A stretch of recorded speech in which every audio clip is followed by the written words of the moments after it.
On December 1945, 5 sleek TBM Avenger torpedo bombers lifted off from Naval Air Station Fort Lauderdale, engines glowing in the warm afternoon haze. They carried 14 naval airmen and instructor and experienced leader, Lieutenant Charles Carroll Taylor, guiding 4 Marine aviators and their crews through a routine navigation and bombing exercise. The mission, known as Navigation Problem Number 1, was familiar. Fly east to the Hen and Chickens Shoals, conduct a mock bombing run, swing north, then turn west back toward Florida. As they climbed, the ocean stretched beneath like a polished mirror. Light bounced off clouds overhead. The trade wind pressed against their wings.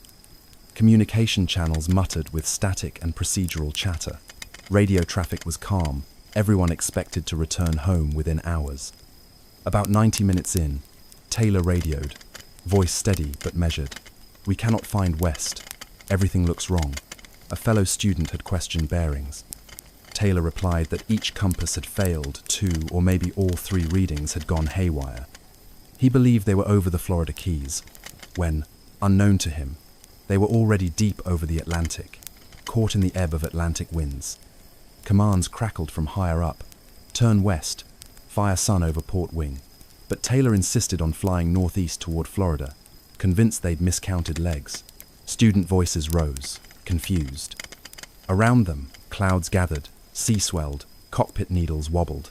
The sun slanted low, fatigue may have seeped in. The sky offered no horizon, just endless blue. As minutes bled into an hour, radio signals grew faint. 4 of the Avengers reported running low on fuel. Taylor made a final call. "We must ditch if we don't find land." There was no panic, only weary resolve, then silence. At 19:04, their signal dropped completely. None of the 5 aircraft returned. No maydays, no alarms. Just that admission.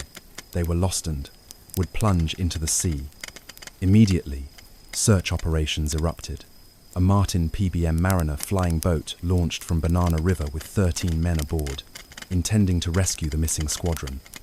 Less than 30 minutes later, its radio crackled one last coordinated transmission. Then, it disappeared too. For 5 days, hundreds of naval aircraft and ships scoured over 200 square miles of ocean. The escort carrier, USS Solomons, Coast Guard cutters, reconnaissance planes, storm tracker Saul swept sky and sea. A British tanker reported seeing an explosion at night, then a vast oil slick drifting in the swell, but no bodies, no wreckage, nothing identifiable. In all that vastness, the ocean reclaimed the missing. The term Flight 19 became legend. 6 planes, 27 souls, gone without trace. Their memory whispered through naval mess halls, hardened into the eerie lore around the Bermuda Triangle. Rumors sprouted. Some blamed faulty compasses. Others blamed magnetic anomalies or rogue weather. A few suggested darker possibilities: experimental equipment aboard, sabotage, or unnatural forces at play. But beneath speculation, one stark fact remained. A group of trained aviators with instruments and mission had vanished into open sea with nothing left behind. Imagine yourself aboard a rescue vessel at dusk. The wind whips salt spray across your face. On the horizon, storms brew. The radio goes silent, and mile after mile, nothing returns. You replay that last transmission in your mind over and over, its calm urgency, its finality. Right now, the mystery is still here with us. Flight 19 was not a reconnaissance patrol, but a training mission. Yet it drifted into myth. A wartime exercise became a puzzle so great that it spawned books, documentaries, and theories of underwater vortexes and alien abductions. But the official conclusion remains: disorientation, navigational error, and fuel exhaustion. When you hear someone say, "They look like they're from outer space," in Tales of the Triangle, know that those words were attributed later by writer snot recorded from any airman. What was real was enough. A leader confused, instruments unusable, men flying over a sea they did not know, until fuel ran out. And when even the rescue plane vanished, the echo of Flight 19 deepened. A squadron lost, and then a second crew lost, while trying to find them. Twice, swallowed by silence. 2 groups, 2 flights, no wreckage found, no survivors. 6 aircraft. 27 lives vanished into air and ocean. Before we leave this silence, let it settle. Let your breath become the rhythm of engines turning through twilight skies. Let your heart beat with pilots scanning horizon lines. Hold their final words still. They believed they were over familiar land. They were not. And then, nothing. The ocean gives back little, even when it knows the truth. The mariner that vanished that same evening, the rescue plane meant to find Flight 19, was a massive aircraft, 4 engines, enormous wingspan, a flying lifeboat designed for search and recovery. 13 men, including seasoned Navy aviators, climbed aboard in the fading light, instruments ready, maps marked, coordinates locked. Somewhere over the Atlantic, as radar watched their steady pulse, the signal blinked once, then failed. Minutes later, a merchant vessel sailing eastward reported a flash on the horizon, a bloom of light, then darkness. An oil slick the next morning wide, rainbow-stained, shimmering like a wound was all that was left. There were no survivors, no mayday, no floating remains. 2 disappearances, less than 6 hours apart, 30 lives erased between 2 heartbeats of static. The Navy convened immediate hearings. Transcripts from that day read, with eerie calm, flight logs, coded instructions, compass anomalies, radar echoes. The testimony of ground control officers and pilots in nearby airspace paints a picture of growing confusion of a routine training exercise slipping silently into chaos. Lieutenant Taylor's background came under scrutiny. He was experienced, yes, but he was new to the Florida flight path. A theory emerged. Perhaps he confused the Bahamas for the Florida Keys. Perhaps a faulty compass caused him to misread east as west. Yet, several of his trainees challenged his commands over the radio, claiming their instruments were working and their position was not what Taylor believed. He overruled them. Some believed Taylor, convinced he was over the Gulf of Mexico, had instructed a turn, eastward unwittingly, steering the squadron out to sea instead of toward land. The longer they flew, the more fuel drained, the more the truth slipped from view. Training became tragedy. But still no wreckage, not a single Avenger fuselage or Mariner strut found, and over half a century later, not a verified rivet recovered from the ocean floor. The Atlantic is deep, yes, but these were not small aircraft. 6 planes, gone. And so, legend took root. A 1960s magazine coined a term, the Bermuda Triangle, a triangle drawn from Miami to Bermuda to Puerto Rico. A place where compasses fail, where ships drift ghost-like, where planes disappear in clear skies. Flight 19 became its genesis tale. An accident, perhaps, or something more. Writers speculated wildly. Wormholes, time slips, ancient technology under the sea, electromagnetic storms, alien abductions. But the story needed no embellishment. The facts were strange enough. Multiple aircraft, trained pilots, calm weather, and the sea left no memory. There were calls for better training, improved navigation equipment, redundancy in compasses, new safety protocols. But some officers privately admitted this case left them uneasy. The sheer completeness of the disappearance, the absolute silence of it unsettled, even seasoned veterans. Years passed. Sonar mapping of the seafloor grew more sophisticated. Undersea scans combed trenches, canyons, shelves. No Avenger, no Mariner. And so Flight 19 lives not in a grave, but in a question. A formation of 5 warplanes trained for precision, piloted by men used to danger, lost in peacetime, just miles from their origin. No enemy fire, no storm, no battle, only silence. That silence echoes still. In museums, a plaque lists their names. In naval manuals, the incident is studied. In stories, it is told again and again, always with the same unanswered ending. Now, imagine once more the cockpit, the red lights glowing faintly in fading sunlight, a pilot trying to make sense of instruments that don't agree. An order given, turn east. The ocean vast and identical in every direction. No landmarks, no margin for error, just the persistent hum of propellers and the creeping awareness that something is not right. And then, fuel low, shadows long, radios weakening, no land in sight.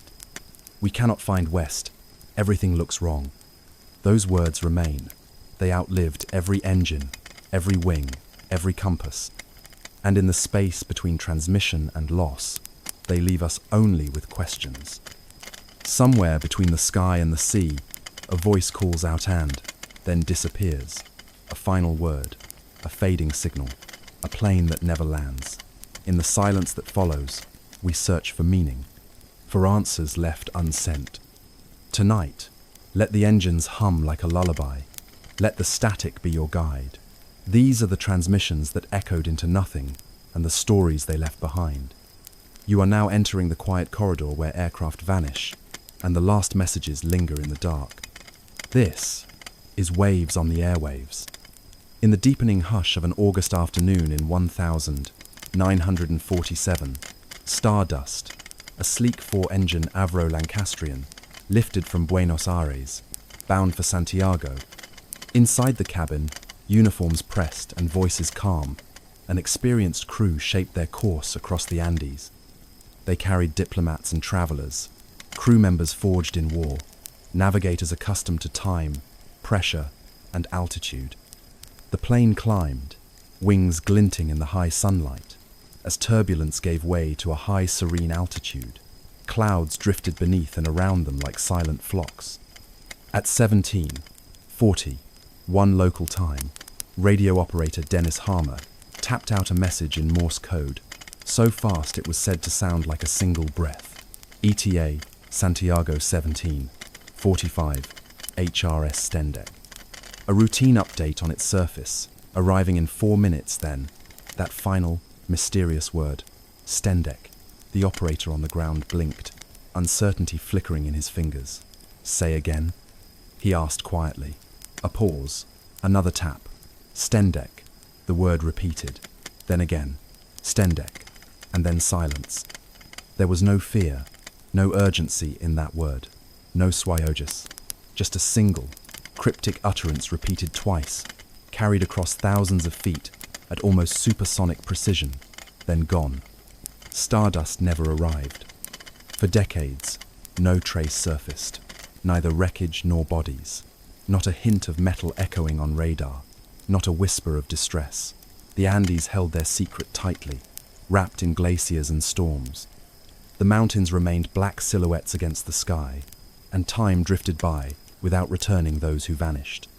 Harmer was not a novice, a decorated wartime radio operator, steady-handed, trained to tap out clarity even in chaos. Yet whatever he meant, or whatever he thought he meant, faded before anyone could ask again. That single word hovered in silence, a faint watermark in high-altitude static. No explanation came, no reply. Only the hiss of static and the unanswered call. That afternoon, the sun dipped behind Andean peaks. Time stretched. Navigation instruments hummed. The pilot likely believed the descent was imminent, the landing assured. Clouds thickened. Winds howled along jet streams unseen. Without external visual cues, without knowing the wind had slowed their ground speed, they may have thought themselves past the worst, ready to lower gear, ready to greet the airport. But the terrain remained. Mount Tupungato brooded in cloud, poised like a phantom, a miscalculation, a drift, a moment's illusion. Harmer's final message floated across frequencies, and then nothing. No last word, no explanation, no farewell. The crew, the passenger soul vanished into mountain shadow. Now, imagine you are seated in the passenger cabin, soft hum of engines below your breath, an amber glow across the panel. Outside, clouds swirl. Below, dark mass of peaks drifts just beneath your skin. You hear the click of a Morse key, the rhythm of dots and dashes weaving into a single stream. You sense presence in that transmission, a human voice carried on invisible waves, and then only vast silence. In that silence, mysteries begin. Why Stendek? Why repeat it? Why no distress code? And above all, what circumstances led a craftsman of communication to send a word that would echo for 70 years with no answer? Before we chase those questions into the second act through Arctic ice, through mountaineers' gloved hands, through uncovering, unraveling, theorizing, let this moment settle. One word across the Andes, one final transmission, one flight that never touched firm ground again, a breath, a code, and the long stretch of unanswered static. 6 days passed. Search teams scoured the skies. Helicopters churned through turbulent mountain air. Each blade beat a question. Where? Where could an aircraft of that size have gone without even the courtesy of wreckage? Mule teams crossed icy trails, their hooves silent over stone. The mountains refused to speak. The Andes, ancient and aloof, swallowed men and machine alike, holding tight to their silence. With no wreckage and no signal, the flight became less a tragedy than a whisper, something spoken softly, then lost in wind. Theories emerged. Hypoxia, they said. Perhaps the high altitude had starved the brain of oxygen. Perhaps Harmer, slumped slightly forward in his seat, had typed nonsense under the illusion of clarity. Stendek, a product of thin air and fading awareness. Others disagreed. The Morse had come through fast, clean. Hypoxia creeps slowly, softens reaction, degrades precision. Harmer had tapped with certainty. Some claimed the word was descent, scrambled under pressure. Others suggested it was an acronym, a code from British South American Airways Standard Time en route, estimated, now descending en route to commence. But such explanations never satisfied. They explained the letters, but not the intent. Why repeat it? Why send it 3 times, and nothing more? Why send a coded procedural phrase instead of plainly stating descent or position? And if they were descending, why did they never arrive? The mountain slept. The ice pressed down over metal, over letters unsent, over 100 tiny stories unfinished. The war had just ended. The world had begun to fly farther, faster, higher. And sometimes, in those thin corridors of air, memory left no footprint. Years passed, then decades. In 1998, more than 50 years after that final message, 2 mountaineers ascending the western face of Mount Tupungato spotted something silver among the blue ice ridges. They scrambled over to find it half buried in the glacier, like the polished skull of a fossilized leviathan. When the news reached authorities, a team of climbers returned with equipment and gloves, digging slowly through hard-packed layers of time. First came twisted metal, flayed aluminum, shreds of a wing with faded insignia. Then, a Rolls-Royce engine. Then, impossibly preserved, scraps of uniform cloth. A radio, its dials long still. A wristwatch frozen at the exact moment of impact. And paper fragile, but legible. Personal letters, still folded. Flight plans, technical documents. All of it locked under ice for half a century, then offered up like confession. Stardust had not vanished into myth or flame. It had slammed, unseen, into the cloud-shrouded wall of Tupungato at over 300 miles per hour. The cause, most likely, was misjudged speed. At that time, pilots navigated largely by dead reckoning, charting position by course, time, and airspeed. But the jet stream, still poorly understood in 1947, had been howling that day, blasting west to east with ferocious strength. The aircraft had been slowed dramatically across the ground while maintaining normal airspeed. The crew likely believed they had passed over the mountain range and had begun to descend towards Santiago, not knowing the summit still lay ahead, hidden by dense cloud. There was no chance to correct. No warning, only sudden collision, like a dream cut off mid-thought. And so Stendek 3 repetitions of a word typed with precision, might have meant nothing, or everything. Perhaps it was meant to be descent, garbled by a tired hand, or an overfast key. Or perhaps Harmer was using an internal shorthand, known only to the airline, to indicate a planned descent. Or perhaps it was something else entirely, something now irretrievable. Because in the end, we cannot know what was in the cabin during those last few minutes.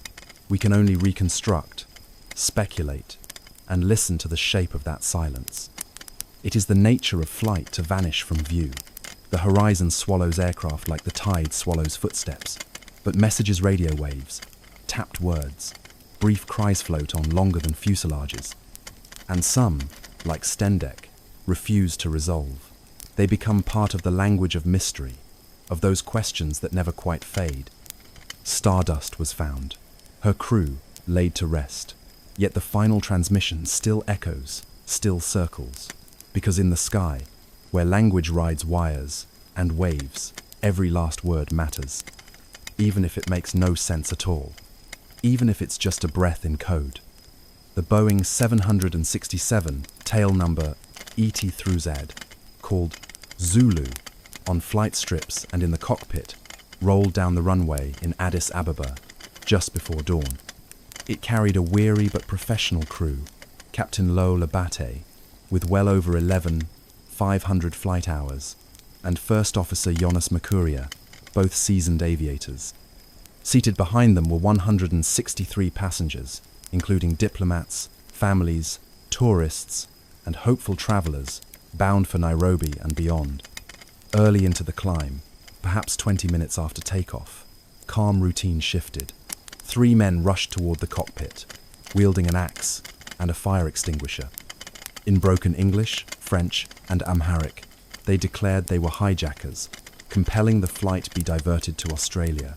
They claimed to number 11. They threatened a bomb. Captain Lowell calmly explained. They carried only fuel for the scheduled route, nearly enough for a flight halfway around the world. The hijackers remained unswayed, insisting the plane must press on. Lowell maintained his composure, keeping the aircraft over East African coastline, slowly inching southward toward the Comoros Islands. He used public address, masking his intent. Ladies and gentlemen, we have run out of fuel, and we are losing an engine at this time. We expect a crash landing. That is all I have to say. His voice was steady, measured, the weight of responsibility soft, but deliberate. Moments later, the hijacker jerked his microphone away, shutting him down. Above the ocean, the hours passed. The hijackers, intoxicated and unpredictable, alternated commands with silence. Inside the cockpit, Lael continued attempts to reason, to steer toward the island airport, to save lives. Below, the Indian Ocean spread wide, quiet and infinite. Fuel dwindled. Then, slowly, the right engine sputtered and died.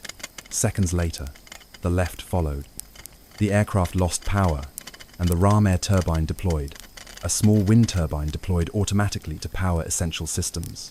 Cabin lights flickered, systems blinked. Without hydraulics, flaps would not deploy. Steering was limited. The crew circled, seeking the airstrip visible only in the last clear moment, searching for land through smoky portholes and degraded visibility. But orientation frayed. Hijackers moved unexpectedly. Lowell lost visual reference. The island runway remained hidden. The plane descended for a water landing ditch at over 175 knots, more than 200 miles per hour. Not a graceful glide, but a higher speed impact. 500 meters off Legalawa Beach, near Mitsamiuli in the Comoros. The left wing clipped coral reef first. Rotation overturned the aircraft, the fuselage splitting into sections. People strapped into seats, jostled, impacted. Passengers struggled. Many had inflated life vests inside the cabin, trapped under rising water. The slow opening of cabin doors and escape hatches was hampered by panic, debris, sinking sections. Outside, French doctors and scuba divers on holiday sprinted into the surf as rescue swimmers. Onlookers watched incredulously. When the sea settled, 50 souls had escaped the wreckage. 50 lives out of 175. Among survivors was Captain Lowell himself and First Officer Mercuria. They would later recount, softly, the terror and confusion, the sudden collapse, the deafening silence.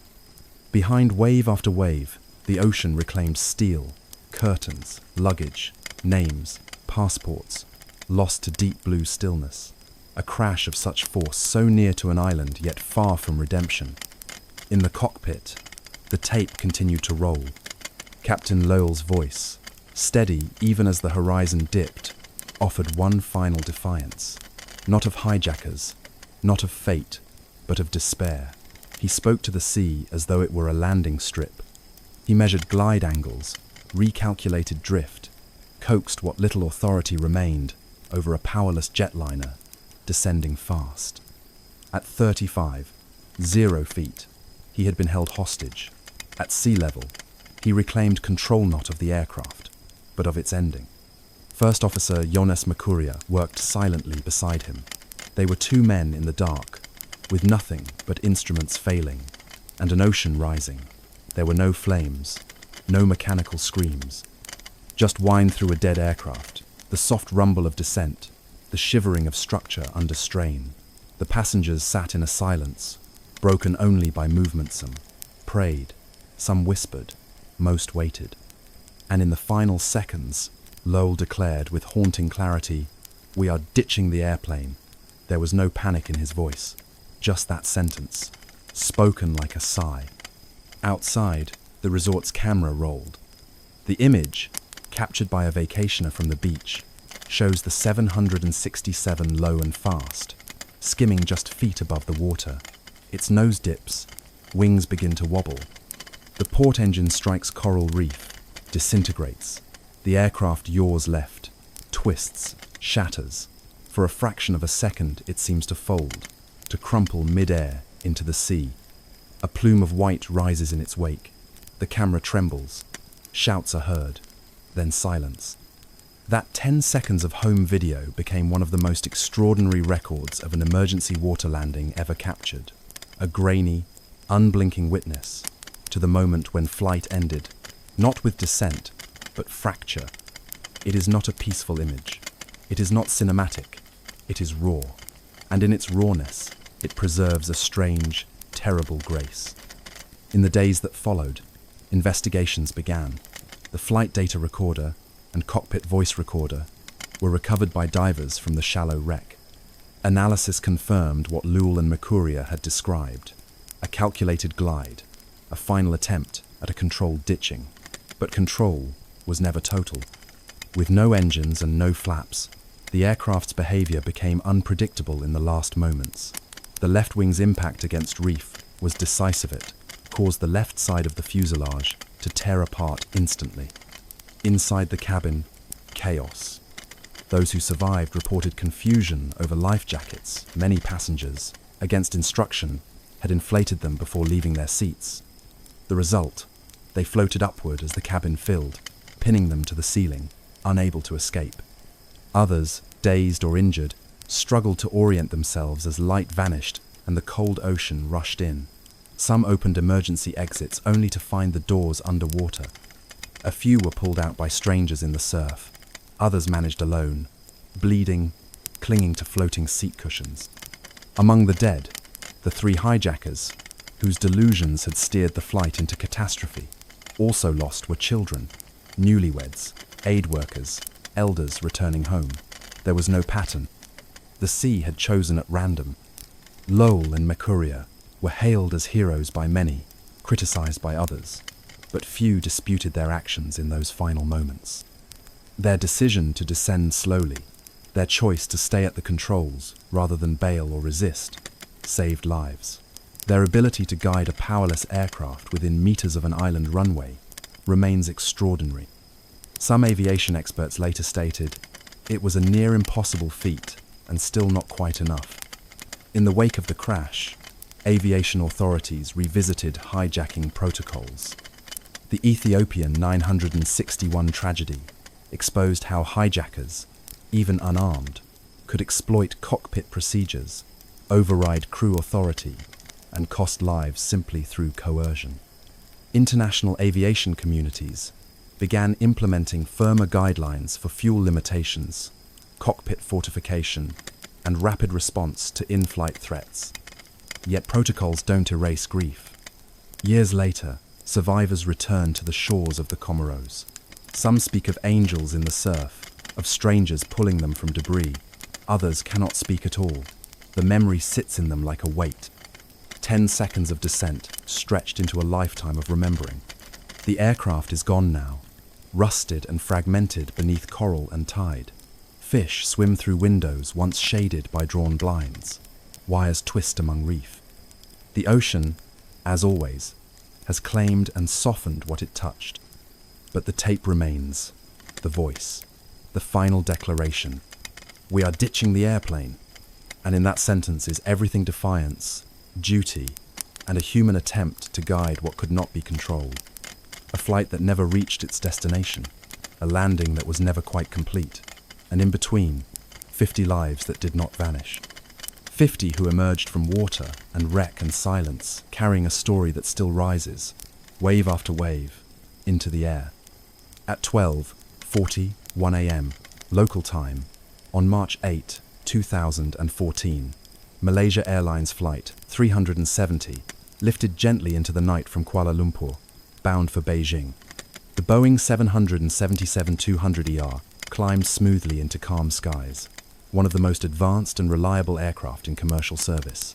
There were 227 passengers and 12 crew aboard. Families asleep in their seats, tourists, business travelers, a world in motion, lulled by soft engines and the hush of dark altitude.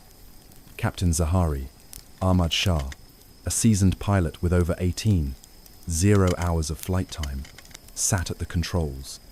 First Officer Farik Abdul Hamid, younger, attentive, was making one of his final training flights before full qualification. The route was simple, northeastern track over the South China Sea, one of the most heavily monitored airspaces on Earth. At 1:19 a.m., Vietnamese controllers awaited the aircraft's handoff from Malaysian airspace. It came, calm and routine. "Good night, Malaysian 370. They were the last words ever received.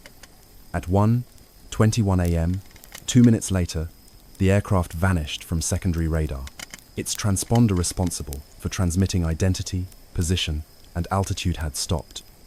The airplane became a dark shape against the sky. Civilian radar no longer tracked it. It had not declared an emergency. No deviation had been noted, but its signal was gone. At first, there was no alarm. Air traffic control assumed a glitch, a communication delay, routine, but minutes passed, more, then hours. Military radar, later revealed, had tracked something, a large aircraft turning sharply west, back across the Malay Peninsula, crossing the Strait of Malacca.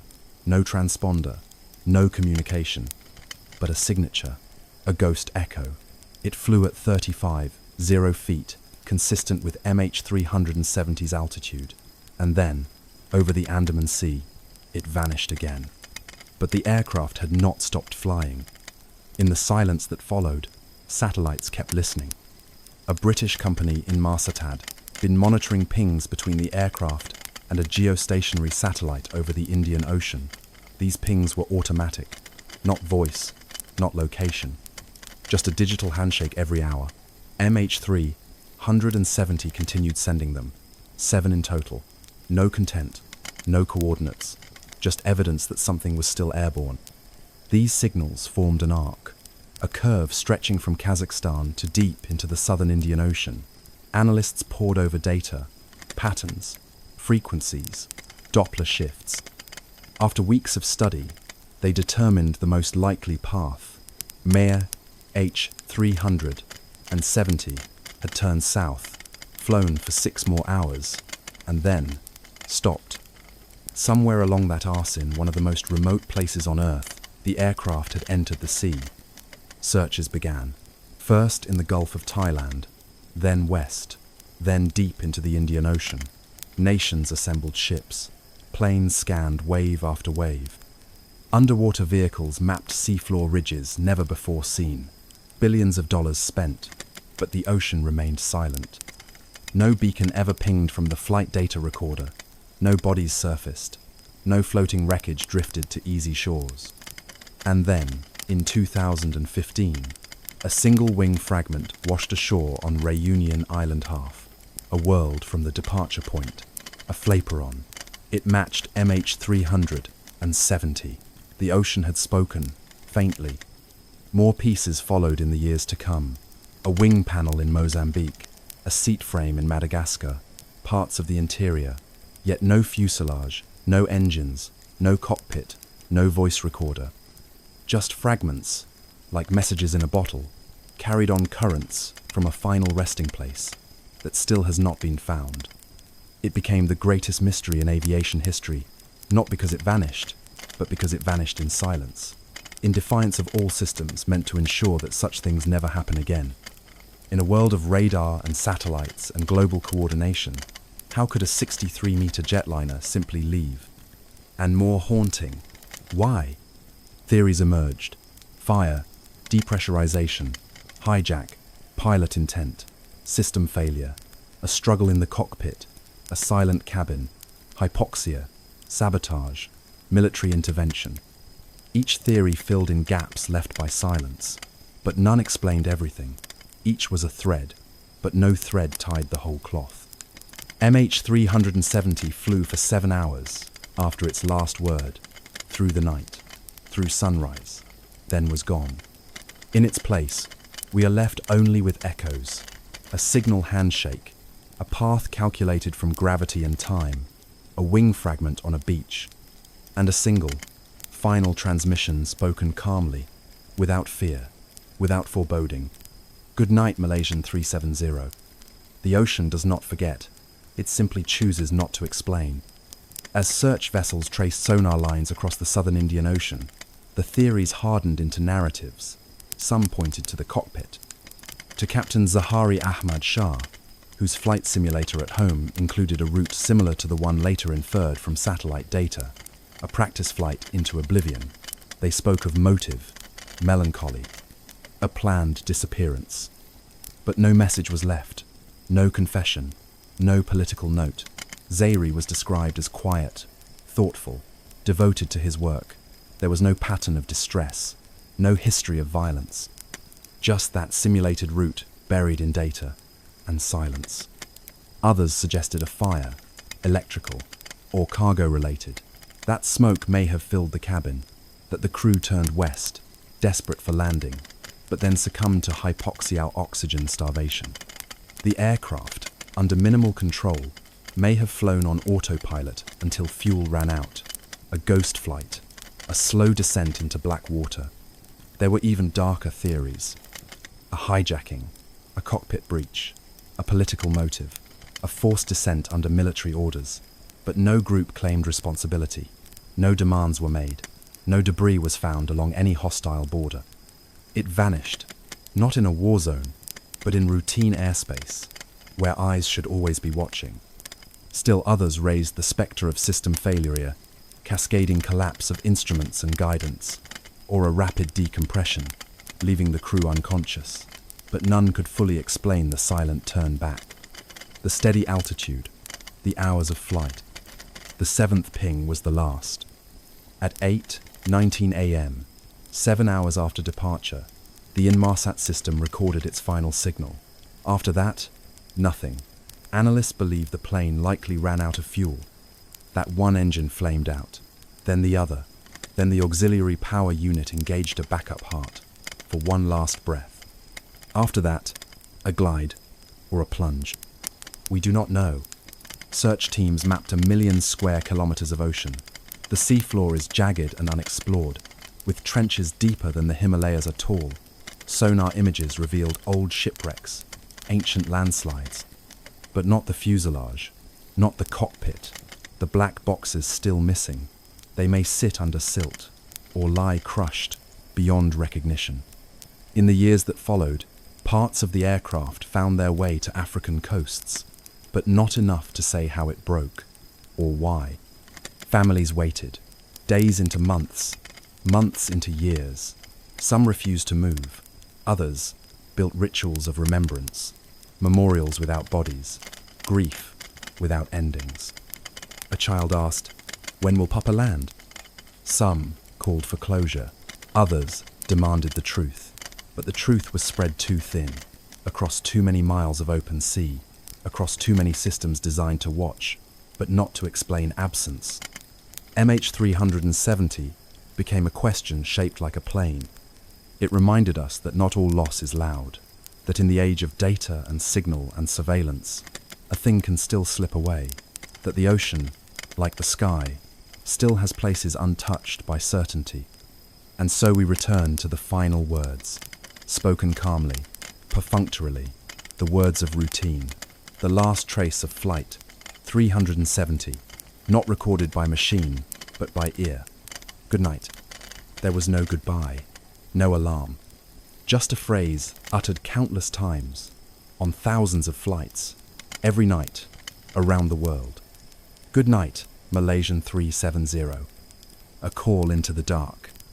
An echo, still waiting for reply. In the quiet that follows the final descent, something lingers. A transmission half heard, a code misunderstood, a promise never completed. Each flight we followed vanished differently. Some struck water, some were lost in clouds, some slipped under radar, some faded from record, not suddenly, but slowly, with each unanswered call. And what connects them is not just loss, not just the unknown, but the silence that follows. It is not the sound of an explosion or the rush of wind. It is the absence of response. The pause after a voice says, "We're losing altitude." The breath between "we must ditch" and the wave that swallows the fuselage.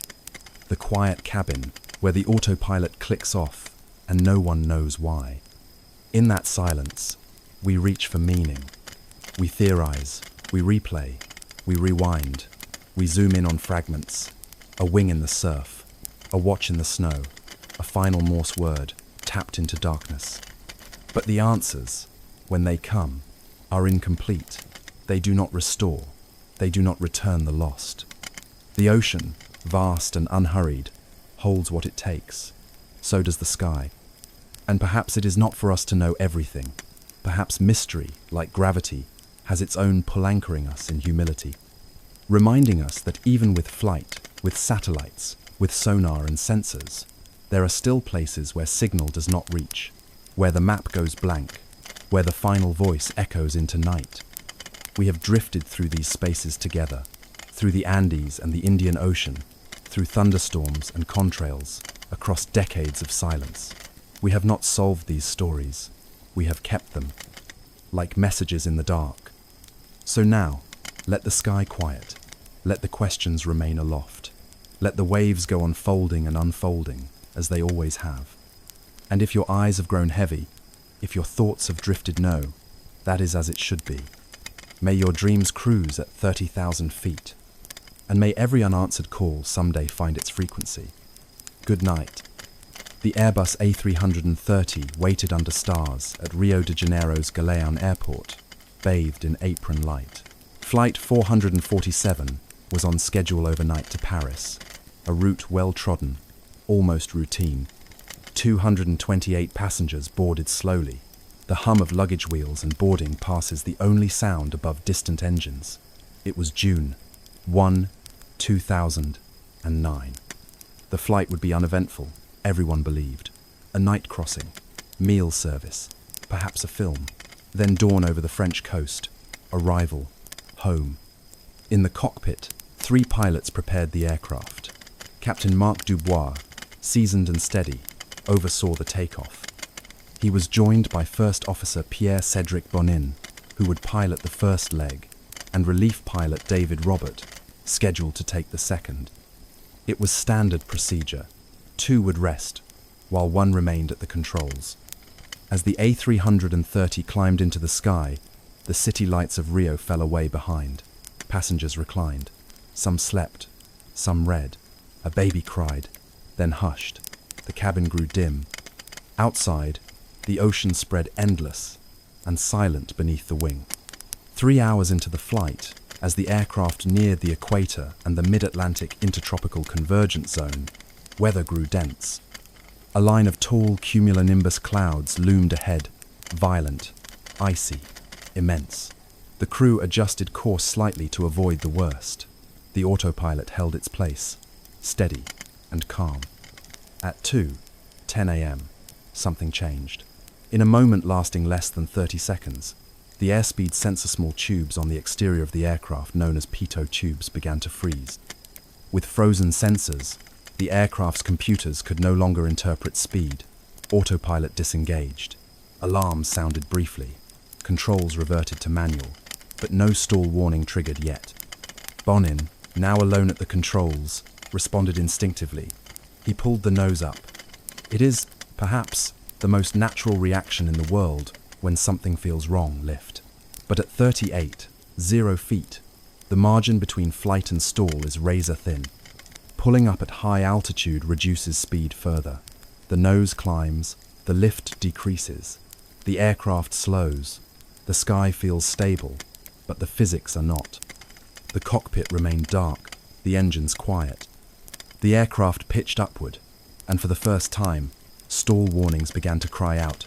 Stall, stall, the computer repeated an automated voice, sterile and unemotional. Robert returned to the cockpit, disoriented. Then Dubois. The three pilots spoke quickly, but not urgently. There was no clear picture of the problem, no singular alarm. The speed readouts were inconsistent. One thought the aircraft was too fast. Another thought it was falling too quickly. They misread vertical speed, misunderstood lift. Bonin continued to pull the stick back.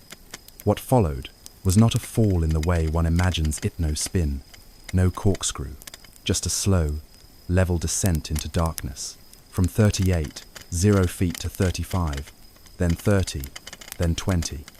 Over 5 minutes, the aircraft sank at an angle, tail slightly lower than nose, wings level. It moved through space, not like a bird in distress, but like a leaf held by nothing, weightless. Not a single passenger ever knew. There were no screams, no thud. The engines ran to the end. The cabin lights glowed. The descent was smooth, invisible to those seated, lost in sleep or cinema or quiet prayer. The aircraft struck the Atlantic at 2:14 a.m., nearly flat, slightly nose up, with both engines turning. The impact shattered the fuselage into thousands of pieces. All lives aboard were lost instantly, and yet the sea again gave little sign. No emergency beacon reached shore, no distress signal escaped, only absence, only silence. Back in Paris, Flight 447 was marked overdue, then missing, then presumed lost. Search and rescue efforts began, but the ocean was vast. Wreckage was not spotted for days. The location, deep in the South Atlantic, over some of the least mapped seabeds on Earth, made recovery near impossible. There were no coordinates to guide them, just a last known position and an ocean 4 kilometers deep. Hope faltered, questions multiplied, and the voices of the cockpit those last 4 minutes remained unheard, until years later. The search for Flight 447 stretched into weeks. The first debris seat cushions, oxygen masks, torn fabric surfaced 5 days after the crash, floating in the cobalt waters north of the Brazilian archipelago of Fernando de Noronha. A life vest, never worn. A child's backpack, fragments of the aircraft's galley, but these clues offered little more than confirmation. The plane had broken apart. Its passengers were gone. Search vessels scanned the ocean with side-scan sonar, trawled the currents, calculated drift, but the sea gave no coordinates. It held its silence with deep, relentless patience. The black boxes, the flight data recorder, and the cockpit voice recorder rested somewhere on the seafloor, 4,000 meters down, beyond the reach of standard tools. For 2 years they searched, and failed. Then, in May 2011, a French deep-sea operation using specialized submersibles located the main wreckage field. The seafloor rose like a crumpled lunar landscape, black and dusted with fragments of metal and memory. There lay engines, landing gear, torn fuselage, and finally, the black boxes still intact, still speaking. What they revealed was not a mystery resolved, but a portrait of confusion in the sky. The instruments had failed, yes, but the aircraft was flyable. The stall had not been recognized. The warnings automated, an emotionless Shad cried out, but not explained. The pilots had spoken over one another, misunderstood one another. No one ever said, stall. No one ever took the moment to say, what do we truly know? In that silence, a new term became a kind of epitaph, loss of situational awareness. It's not a mechanical failure, not a system crash. It is the human disorientation when cues contradict, when time shrinks, when the mind cannot quite grasp the shape of its own peril. It is a ghost in the cockpit, not of malfunction, but of misperception. Captain Dubois had entered too late. He asked questions, but found no clarity. Robert offered to take control, but the plane had already lost its lift. Bonin, whose actions had precipitated the stall, never realized he was still pulling the stick back. At one point, the aircraft's nose dipped naturally just enough to regain airspeed, but it was corrected upward again, and with it, all hope dissolved. In the final moments, Robert said, softly, "We've lost the plane." It was not a cry. It was a sentence formed in understanding not of what had happened, but that nothing else could be done. A recognition, as the altitude dropped below 10,000 feet, that the story had slipped beyond the reach of saving. And then, silence again. The impact had been vertical, almost symmetrical. The plane struck nose up, but barely. The fuselage compressed. The sea did not rise to meet it. It simply received. Instant destruction. No time for fire, no time for struggle. Only the final breath of an aircraft that should never have fallen. The aftermath reshaped aviation. Flight schools rewrote their syllabi. Simulator sessions began teaching manual stall recovery at high altitudes. Cockpit dynamics were re-evaluated. Crews were taught not only how to fly, but how to think together, how to speak clearly, to challenge decisions, to build consensus in seconds. CRM crew resource management became not just a term, but a necessity. But the deeper lesson remained harder to write. It lives between sentences, between the lines of the transcript, in moments where doubt was felt, but never voiced, in actions not taken, in quiet misunderstandings that compound, until there is no longer a clear sky, only clouds. The ocean keeps its secrets well, but in this case it did return its record. It offered back not just metal and data, but a story of how even a modern, intact, perfectly engineered jet can vanish from the sky, not from sabotage, not from weather, not from design, but from silence in the face of confusion. And so we remember not only the plane and the lives aboard, but the stillness in which it descended, a 5-minute fall through space, without flames, without cries, just men trying to solve a puzzle the sky had not given them the tools to solve. A plane was lost, and in its loss, we learned to listen more closely to the quiet. FTL 739 lifted from Guam late in the afternoon, its silver hull cutting through humid air as the engines soared into the Pacific dusk. On board, 107 American service members and 3 dedicated crew prepared for what should have been a routine flight to Clark Air Force Base in the Philippines. The mood was quiet, the air expectant. Somewhere beyond the horizon, a tanker flew in formation, the chain of support meant to guide them over thousands of miles. Radio frequencies hummed in the cockpit, instruments ticked, and the sea stretched endlessly beneath. At cruising altitude, voices drifted through the cabin in hushed tones. Planning, informal jokes, the occasional sigh of someone leaning back after a long day. But radio calls remained crisp, FTL 739 to tanker, maintaining altitude and flow. Gradually, the message whispers changed pitch, nothing alarming, but faint, like a stutter in the current. Then came the words that would transform the flight into legend. Tanker, this is FTL 739. We're losing altitude. The voice was steady, measured, but the implication landed like a stone. The word losing repeated twice for clarity, and then nothing. Instrument needles trembled. The tanker pilot responded with calm professionalism, but the frequency went silent before he could complete the exchange. The sky offered no further communication, no distress call, no radio static or crackle apart from the ambient hiss of open ocean air. The message hung suspended, unfinished, echoing into nothing. FTL 739 had vanished. Search protocols kicked in immediately. Command structures activated. Radar stations spun their sweeps. Naval vessels were ordered west, east, north, and south. Planes scoured a collective 148 square kilometers of ocean. Crews flew in tight grid patterns. Visual and sonar searches ran from sunrise to moonlight. But the sea is vast. Its waves swallow light and sound, and after hours off into days no wreck, no debris, no signal remained. Inside the crew's memory, the calm but grave statement lingered. We're losing altitude. Words simple as breath, yet so heavy in implication. No emergency code, no garbled plea, only that understated admission of trouble. It replaced the steady beat of engines, and then everything, gone.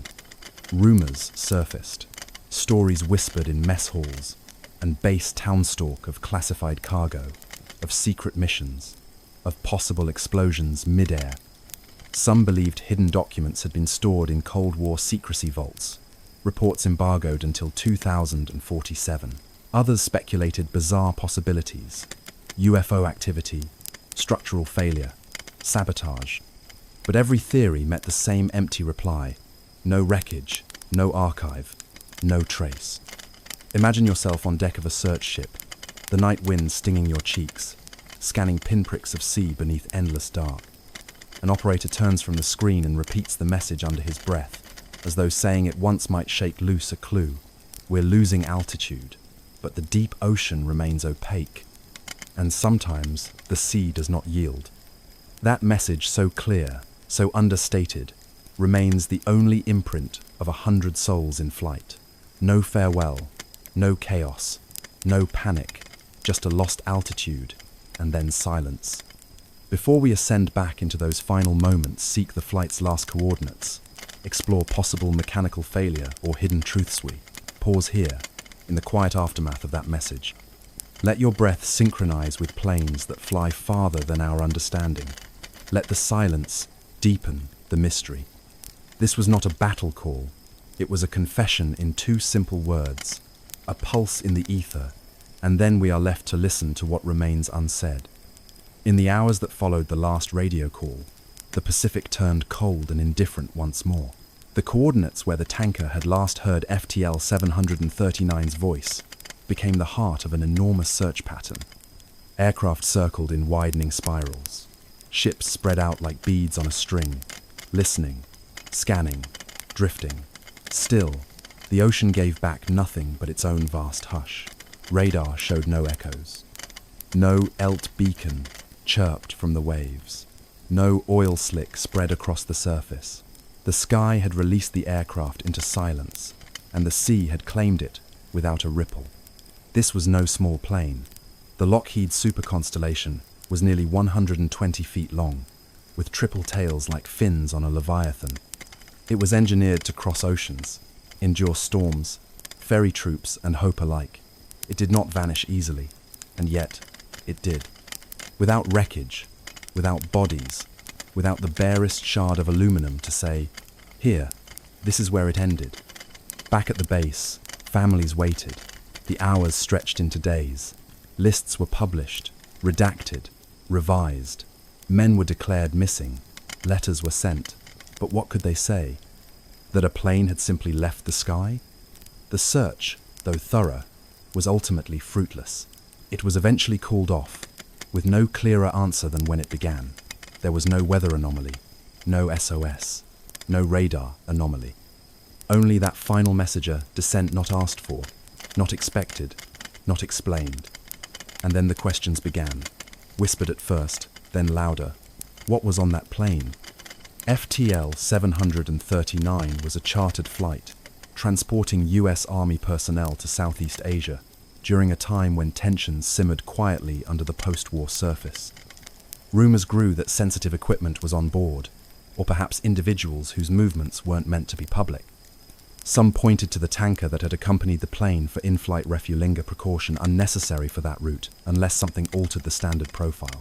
Could the flight have deviated? Could it have been carrying a classified payload?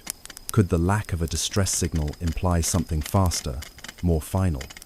If the aircraft had suffered a catastrophic failure in onboard explosion, a structural break-it might have fragmented instantly, falling in pieces too small to leave a coherent trail. But even that should have left some trace. The Pacific doesn't dissolve metal. It covers it, holds it, returns it slowly in time. Yet nothing surfaced. Perhaps it was sabotage, said others. A concealed device, detonated from within. But why? And how? Who could have planted such a thing on a US military charter? And what purpose would it serve, except to erase? Still others looked skyward, turning to more speculative ideas. The 1960s were ripe with Cold War anxieties, but also with a growing interest in unexplained aerial phenomena. There were reports unconfirmed of strange lights seen on radar over the Pacific that night. There were rumors of anomalies, of other pilots hearing static that didn't behave like static, whispers of interference. And then the bureaucratic silence settled in. The official investigation concluded with no findings. The cause of the disappearance remains unknown. The relevant US Air Force files were sealed classified not for 5 or 10 years, but until the year 2047.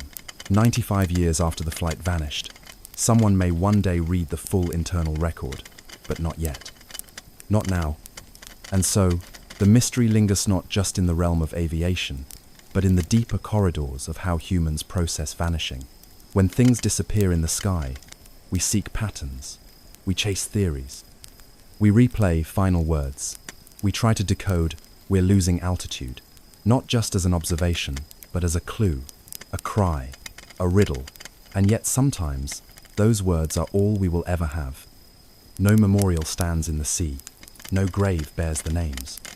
And so the memory of FTL 739 drift-shelled in the stories told by brothers and daughters, by airmen and archivists, by those who heard the final call and those who never heard at all. It exists only in repetition. A voice, calm and solemn, rising one last time into the static of the sky. And then, silence.